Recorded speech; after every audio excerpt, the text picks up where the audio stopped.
లేదు లేదు, నాకు నువ్వు కూడా కావాలి. అసలు నీ వల్లే కదా ఇంత మంచి కుటుంబం లభించింది, ఇంత ప్రేమను పొందే అదృష్టం కలిగింది. అన్నింటికీ అందరికీ మించి నువ్వు నన్ను ప్రేమిస్తున్నావని చెప్పిన తర్వాత నాలో మొదలైన మార్పులు చూస్తుంటే నా మనసు కూడా నిన్ను కోరుకుంటుందేమో అని అనుమానంగా ఉంది. కానీ ఈ అనుమానాన్ని ఎలా నివృత్తి చేసుకోవాలో తెలియట్లేదురా. బహుశా ఇలాంటి ఫీలింగ్స్ నాకు ఇంతవరకు రాలేదేమో, అందుకే చాలా కన్ఫ్యూజింగ్గా ఉంది. తొందరపడి ఏదో ఒక డెసిషన్ తీసుకోలేను. అందుకే ఇంకొంచెం టైం తీసుకొని నాది ప్రేమ లేక జస్ట్ అట్రాక్షనా లేదా స్వార్థమో తెలుసుకోవాలి అని మనసులోనే ఫిక్స్ అయ్యి నిద్రకి ఉపక్రమించింది రితిక. కాని నిద్రలో కూడా వసంత్ కలలే ఆమెను వెంటాడుతున్నాయి. మరుసటి రోజు ఉదయం పెరట్లో ఉన్న మొక్కలను చూస్తూ కాఫీ తాగుతూ కూర్చుంది రితిక. చాలా రోజులుగా ఆమె ఒంటరిగా దొరికే సమయం కోసం చూస్తున్న సునీతకి ఆ నిమిషం రితిక చిక్కినట్టు అనిపించి వెంటనే దగ్గరికి వెళ్ళింది. బాగా ఎంజాయ్ చేస్తున్నట్టున్నావు అని వెటకారంగా అడిగింది సునీత. హా, చాలా బాగా ఎంజాయ్ చేస్తున్నాను. ప్రకృతిని ఆస్వాదించడం నీలాంటి మహానుభావురాలికి తెలియదేమోలే అని అంతే వెటకారంగా అంది రితిక. ఏనాడు ఇలాంటి ప్లేస్ని చూసుండవు, ఇలాంటి ఇంట్లో ఉండి ఉండవు, ఇలాంటి మనుషుల మధ్య ఇంత ప్రేమను అనుభవిస్తూ ఉండలేదేమో, అందుకే చాలా బాగా ఎంజాయ్ చేస్తున్నావు అని వంకరగా అంది Sunitha. What do you mean అని చిరగ్గా చూసింది రితిక. ఎక్కడో ఆ చీప్ బస్తీలో పుట్టి అంతకన్నా చీప్గా పెరిగావు. నీకు మంచిగా చదువు చెప్పడానికి అమ్మ లేదు, నాన్న ఉన్న లేనట్టే.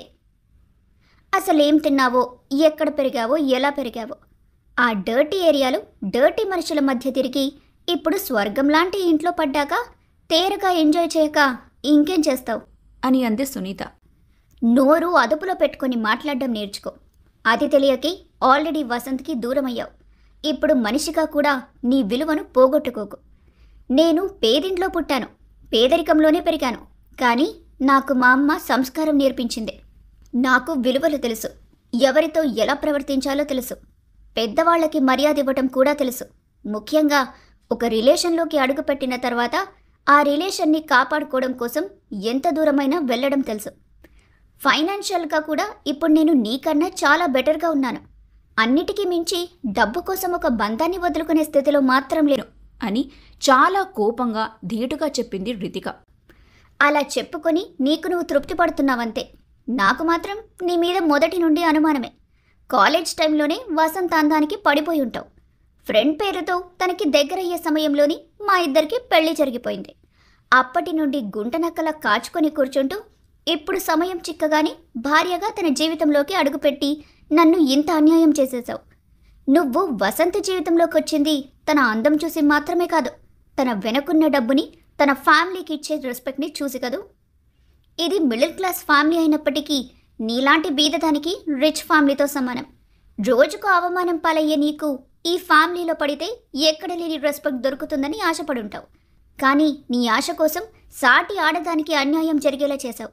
నేను అనుభవిస్తున్న బాధలాగే ఎవ్వరికీ చెప్పుకోలేని, చూపించుకోలేని కన్నీళ్లు నీ జీవితాన్ని ఎఫెక్ట్ చేస్తాయి అని కోపంగా తిట్టి లోపలికి వెళ్ళిపోయింది సునీత. ఎప్పటిలాగే సునీత గొడవ పడుతూ ఆ మాటలు అనిందని రితికకి తెలుస్తున్నా ఎందుకో ఆ సమయంలో ఆమె మనసు కాస్త బలహీనపడింది. ఉదయాన్నే ఇది నా మూడంతా పాడు చేసింది. సునీత నా మీద కోపంతో వాగిందని తెలుస్తున్నా ఎందుకు నాకింత బాధగా ఉంది? తను చెప్పినవన్నీ ఒక రకంగా నిజాలే కదా. నేను పేద కుటుంబంలో పుట్టాను, పేదరికంలోనే పెరిగాను. కానీ మా అమ్మ నాకు అన్ని విలువలు నేర్పించిన తర్వాతే వెళ్ళిపోయింది. నాన్న వల్ల రోజు ఎన్ని గొడవలు జరుగుతున్నా ఆ బస్తీలో అందరూ నన్ను గౌరవంగానే చూసేవారు. అయినప్పటికీ నాలో ఏదో లోటు. రోజంతా ఆఫీస్లో వర్క్ చేసి ఇంటికొచ్చాక పలకరించే దిక్కు ఉండేది కాదు. నా కోసం వంట నేనే చేసుకోవాలి. ఏ రాత్రి వరకైనా నాన్న కోసమే ఎదురు చూస్తూ కూర్చోవాలి. నేను ప్రేమించడానికి, నన్ను ప్రేమించడానికి కూడా ఈ ప్రపంచంలో నాకంటూ ఎవ్వరూ లేరు. అందుకేనేమో ఈ ఇంటికి రాగానే నేను వీళ్లతో అటాచ్ అయిపోయాను. ఇదంతా నా ఆశ తీరటం వల్లేనా? నిజంగా ఇది నా ప్రేమ కాదా? ఆంటీ అంకుల్ నా పట్ల చూపించే అభిమానాన్ని నేను ప్రేమ అనుకొని పొరపడి ఎక్కువగా ఆలోచిస్తున్నానా? లేదు లేదు, అంకుల్ ఆంటీకి నా పట్ల నిజంగానే ప్రేమాభిమానాలున్నాయి. అది నేను ఫీల్ అవ్వగలిగాను. నేను ఆ అభిమానాన్ని అడ్వాంటేజ్గా తీసుకుంటున్నానా? వసంత్ కోరుకున్నట్టు నేను తన భార్యనివ్వటం ఆంటీ అంకుల్కి ఇష్టంగా ఉంటుందా? ఒకవేళ ఫ్యూచర్లో ఎవరైనా సునీతలాగే నన్ను హేళన చేసి అంకల్ని ఇన్సల్ట్ చేయాలని ట్రై చేస్తే అప్పుడు వాళ్ళకి తిరిగి మాట్లాడడానికి నా వైపు నుండి ఎలాంటి పాజిటివ్ పాయింట్ లేదు. ఎందుకంటే నా బ్యాక్గ్రౌండ్ అంతా స్ట్రాంగ్గా లేదు కదా. మేబీ నేను ఇంటికి ఓ ఫ్యామిలీ ఫ్రెండ్గా తప్పితే కోడలిగా పనికిరానేమో. నో, నేను రాంగ్ డైరెక్షన్లో ఆలోచిస్తున్నట్టున్నాను. ఒక ఇంటికి కోడలికి కావాల్సింది బాధ్యత, తెలివితేటలు మాత్రమే, కానీ బ్యాక్గ్రౌండ్తో పనేంటి? గాడ్, ఎందుకు నేను ఇంత కన్ఫ్యూజ్ అవుతున్నాను? నేను వసంత్కి కరెక్టేనా? మేమిద్దరం కలిసి ఉంటే ఆంటీ అంకల్ గౌరవం పెరుగుతుందా, మరింత తగ్గిపోతుందా? నాకు ప్రేమ పంచిన ఈ ఇల్లు ఎల్లప్పుడూ సుఖ సంతోషాలతో ఉండాలి, కానీ అవమానాల పాలు కాకూడదు. నాకేం చేయాలో తెలియట్లేదు అని చాలా డల్గా అనుకుంది రితిక. సునీత అనుకున్నట్టుగానే రితిక మైండ్ని చాలా డిస్టర్బ్ చేసేసింది. 2 రోజుల వరకు రితిక మనసులో లేదు. ఏ పని మీద శ్రద్ధ పెట్టలేకపోతుంది. ఇంట్లో ఎవరితో ఇంతకు ముందులా ఫ్రీగా ఉండలేకపోతుంది. తనకు ఆ ఇంటితో సంబంధం లేనట్టుగా, ఎప్పటికైనా తన వాళ్లకు దూరంగా వెళ్లిపోవడానికి తనని తాను ప్రిపేర్ చేసుకుంటున్నట్టుగా ఉంది ఆమె తీరు. రితిక పెడుతున్న దూరానికి తెలియకుండానే వసంత్ కూడా ఎఫెక్ట్ అయ్యాడు. అతని మొహంలో నవ్వు మాయమైపోయింది. రితిక మనసులో తను లేడేమో అనుకుని మరింత బాధపడిపోయాడు వసంత్. ఆ ఇద్దరినీ ఒక కంట గమనిస్తూనే ఉన్నారు భారతి, శ్రీనివాస్. రితిక, ఒకసారి ఇలా రామ్మా, నీతో కొంచెం మాట్లాడాలి అని పిలిచాడు శ్రీనివాస్. ఆ సమయంలో వసంత్ ఇంట్లో లేడు. ఏంటంకుల్ అని అడుగుతూ ఎదురుగా నిలబడింది రితిక. ఇలా కూర్చో తల్లి అంటూ ఆమె చెయ్యి పట్టుకుని తమ మధ్యలో కూర్చోబెట్టుకుంది భారతి. ఇలా అడుగుతున్నానని మరోలా అనుకోకు రితిక అని అంది భారతి. మీరు నాతో ఏదైనా డైరెక్ట్గా మాట్లాడొచ్చా ఆంటీ?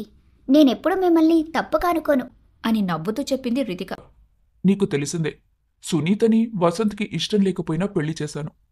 పెళ్ళయ్యాక ఇద్దరూ కలిసుంటారు, సంతోషంగా ఉంటారని నేను అనుకున్నాను. కానీ సునీత ప్రవర్తన వల్ల వసంత్ ఎప్పుడూ ఇబ్బంది పడుతూ కష్టపడుతూనే వచ్చాడు. వాడొక్కరోజు కూడా సంతోషంగా లేడు. నువ్వు కోడలిగా ఈ ఇంట్లో అడుగుపెట్టిన తర్వాతే మళ్లీ వాడిలో సంతోషాన్ని చూస్తున్నాను. నా కొడుకు ఇంతకు ముందులా నవ్వుతున్నాడు, సరదాగా ఉండగలుగుతున్నాడు. ఏ తల్లిదండ్రులైనా తమ పిల్లల సంతోషాన్ని కోరుకుంటారు కదా రీతి. నేను కూడా అలాగే కోరుకుంటూ ఒక డెసిషన్ తీసుకున్నాను అని అన్నాడు శ్రీనివాస్. ఏంటంకుల్ ఆ డెసిషన్ అని అడిగింది రితిక. నువ్వు మా కోడలిగా ఉండిపోతావా రీతి అని అడిగాడు శ్రీనివాస్. అంకుల్ అని ఆశ్చర్యంగా అడిగింది రితిక. అవునమ్మా, నా కొడుకు సంతోషం నీ దగ్గరే ఉంది. అంతేకాదు, మా అందరికీ నువ్వు చాలా బాగా నచ్చేశావు. నువ్వు ఈ ఇంట్లో కోడలిగా కాదు, కూతురిగా కలిసిపోయావు. వసంత్ స్నేహితురాలిగా వాడికి సహాయం చేయడానికి ఇక్కడున్నా ఇంకా నీ మెడలో వసంత్ కట్టిన తాళి ఉంది కదా. అంటే నువ్వు తన భార్యవి, ఈ ఇంటి కోడలివి. కాని ఆ వంకతో నిన్ను మేము కట్టేయలేము. మాకు నీ ఆలోచనలు, నీ మనసు, నీ ఇష్టాలు కూడా ముఖ్యమే.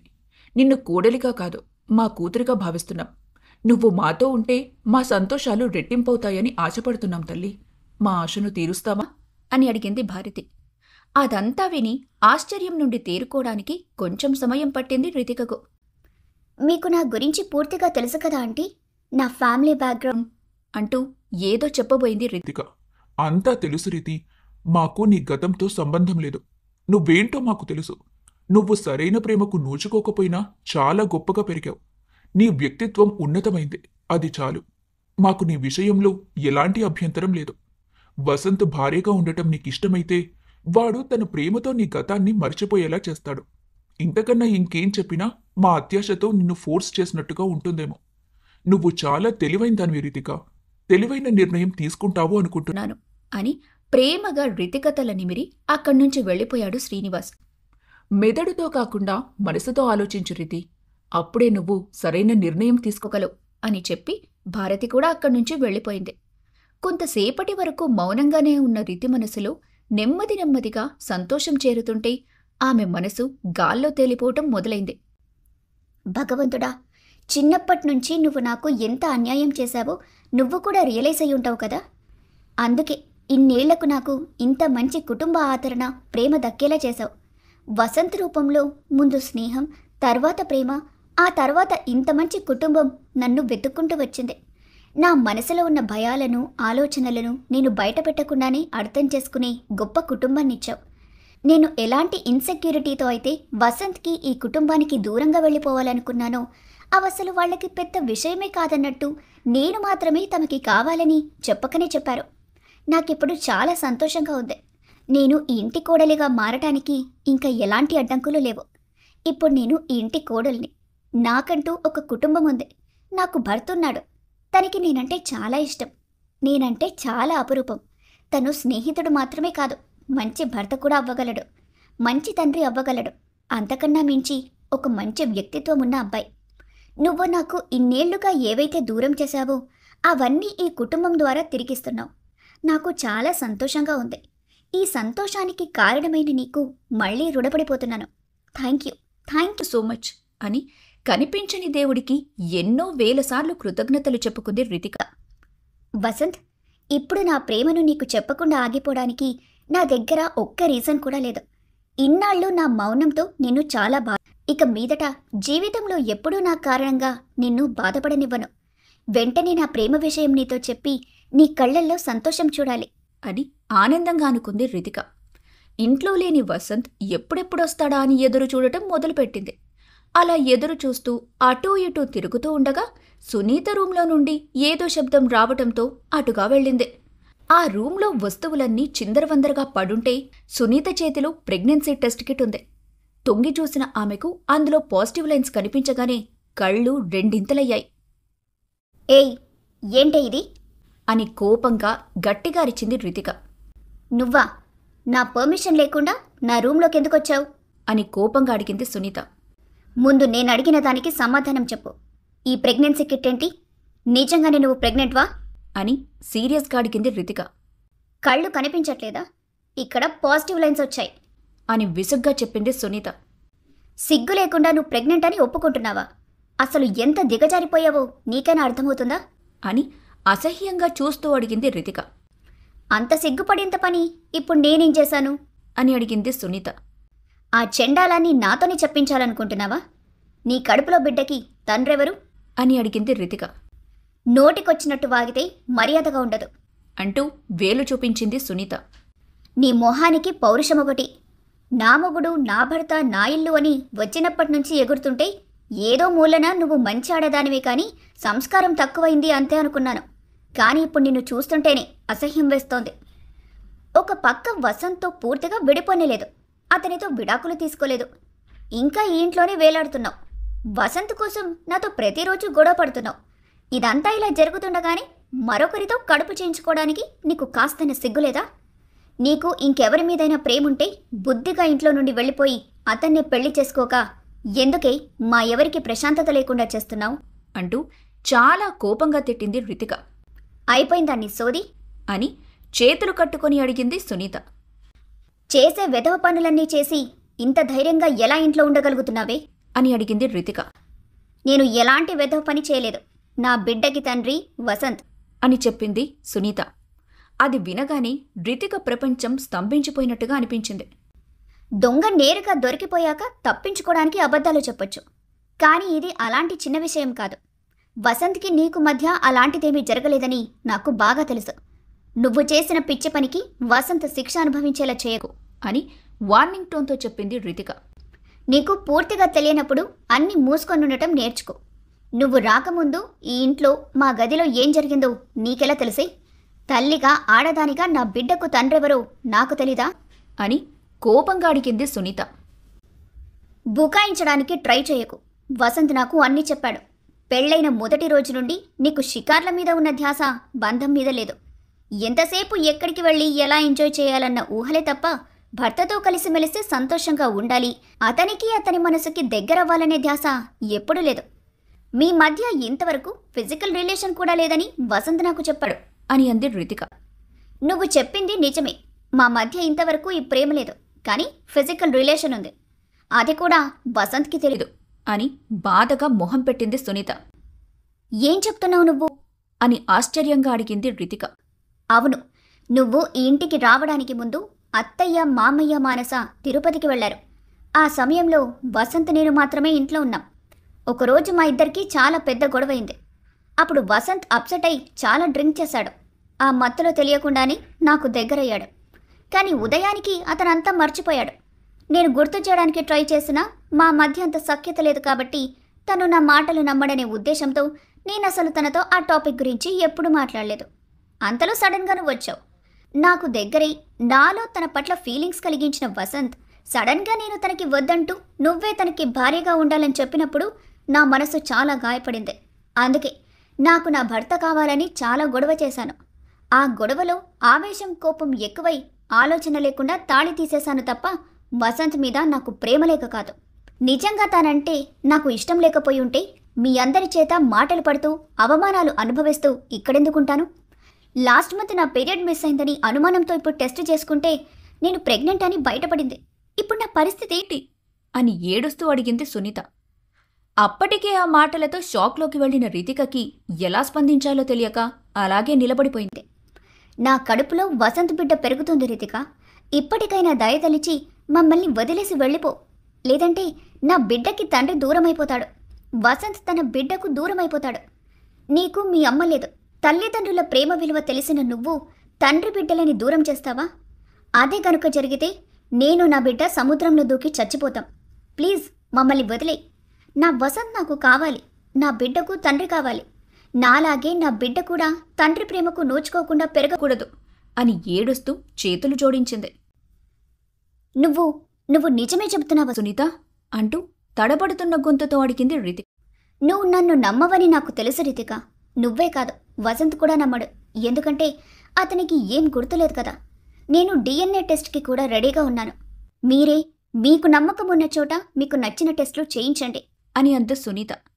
అదంతా విన్నాక ఏమీ మాట్లాడకుండా మౌనంగా బయటకొచ్చేసి తన రూంలోకి వెళ్ళింది రితిక. సునీత కన్నీళ్లు చూసిన తర్వాత ఆమె అబద్ధం చెబుతున్నట్టు తనకు అనిపించలేదు. అప్పటి వరకు వసంత్ తనవాడు కాబోతున్నాడని, ఈ కుటుంబంలో తాను శాశ్వతంగా ఓ భాగమవ్వబోతుందని ఆశలు నింపుకున్న రితిక మనసు ముక్కలైపోయింది. కాళ్లల్లో సత్తువలేనట్టు బెడ్ మీద కూలబడిపోయింది ఆమె. నా తలరాతలో సంతోషం లేదని తెలిసి కూడా ఆశపడటం నాదే తప్పేమో. ఆ దేవుడికి కూడా నేను సంతోషంగా ఉండటం అస్సలిష్టం లేదు. అందుకే ఇంత ప్రేమని పరిచయం చేసి నాలో ఆశలు రేపి అంతలోనే అందరినీ నాకు దూరం చేస్తున్నాడు. అందరి జీవితాల్లోనూ కష్టసుఖాలు సమపాళ్లల్లో ఉంటాయి, కానీ నా జీవితంలో మాత్రమే కష్టాలు తప్ప సంతోషాలు లేకుండా పోయాయి. ఎందుకు నాకే ఇలా జరగాలి? ఇలా ఏడిపించడానికి నన్ను పుట్టించాడా దేవుడు అంటూ కన్నీళ్లు పెట్టుకుంది రితిక. కొద్దిసేపటికి తనని తాను సంభాళించుకుంది. లేదు, నేనిలా బాధపడుతూ కూర్చోకూడదు. సునీత మాటల్ని బట్టి వసంత్కి ఏమీ తెలీదు. తనకేమీ గుర్తులేదని అర్థమైంది. ఇప్పుడు ఎలాగైనా నేను వసంత్ని సునీతకి దగ్గర చేయాలి. లేదంటే వాళ్ళిద్దరి మధ్యలో పుట్టే బిడ్డ చాలా బాధలు ఎదుర్కోవాల్సి వస్తుంది. ఇప్పటి వరకు సునీత ఎలా ఉన్నా ఇప్పుడు తను తల్లి కాబోతుంది. అందుకే తనకి భర్త విలువ, కుటుంబ విలువ తెలిసిందే. అందరూ కావాలనుకుంటుంది. తను మారింది కాబట్టి వసంత్ని కూడా ప్రేమగా చూసుకుంటుంది. వాళ్ళిద్దరూ కలిస్తే తమ బిడ్డతో సంతోషంగా ఉండగలరు. ఇప్పుడు నా ప్రేమ కన్నా నాకు వసంత్ జీవితమే ముఖ్యం అని ఏదో నిర్ణయానికి వచ్చినట్టుగా డీప్ బ్రీత్ వదిలింది రితిక. అదే సమయంలో ఇంట్లోకి వచ్చిన వసంత్కి రితిక ఎక్కడ కనిపించకపోవడంతో డోర్ నాక్ చేసి ఆమె రూంలోకి వెళ్ళాడు. ఇక్కడున్నావా? నీకోసం ఇల్లంతా వెతుకుతున్నాను. ఏం చేస్తున్నావు ఇక్కడ ఒంటరిగా అని అడుగుతూ ఆమె పక్కన కూర్చున్నాడు వసంత్. నాకోసం ఎందుకు వెతుకుతున్నావు? ఏం కావాలి అని అడిగింది రితిక. నాకేమొద్దు. నువ్వే కొంచెం డల్గా కనిపిస్తుంటే నీకోసం ఐస్ క్రీమ్ తీసుకొచ్చి. ఐస్ క్రీంలు, చాక్లెట్లు ఇవ్వగానే నువ్వు చెప్పింది చేయడానికి నేనేమైనా చిన్నపిల్లలా కనిపిస్తున్నానా అని కోపంగా చూసింది రితిక. వాట్? ఏదో మూడౌట్లో ఉన్నావు. కాస్త చిల్లవుతావని ఐస్ క్రీమ్ ఇస్తే ఏదేదో వాగుతావేంటి? పిచ్చి పట్టిందా అని వింతగా చూశాడు వసంత్. అవును, నాకు పిచ్చే. అందుకే ముందు వెనక ఆలోచించకుండా నువ్వేం చెప్తే అదే చేసుకుంటూ పోతున్నాను అని విసురుగా అంది రితిక. రితి, ఏమైంది నీకు?